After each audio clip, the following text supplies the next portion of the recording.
कोपरगाव तालुक्यामधील मडीफाटा येथे स्थानिक गुन्हे शाखा, अहिल्यानगर आणि कोपरगाव तालुका पोलिसांनी संयुक्त कारवाई करत 4.250 किलो गांजासह एका आरोपीला अटक केली आहे।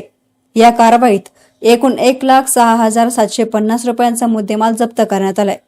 पोलीस अधीक्षक मोमक्का सुदर्शन यांच्या आदेशानुसार जिल्ह्यामध्ये अंमली पदार्थांविरोधामध्ये विशेष मोहीम सुरू असून त्या अंतर्गत स्थानिक गुन्हे शाखेचे पोलीस निरीक्षक संतोष मुटकुळे यांच्या मार्गदर्शनाखाली पथक कोपरगाव तालुक्यामध्ये माहिती संकलित करत होते।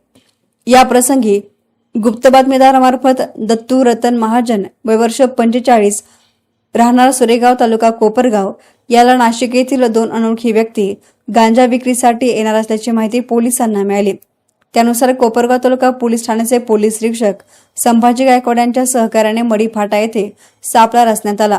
दरम्यान कोळपेवाडीच्या दिशेने मोटरसायकलवरून 2 व्यक्ती घटनास्थळी आल्या। पोलिसांची चाहूल लागताच त्या दोघांनी मोटरसायकलवरून पळ काढला। मात्र घटनास्थळी उभ्या असलेल्या दत्तू महाजन यास पोलिसांनी ताब्यात घेतलं।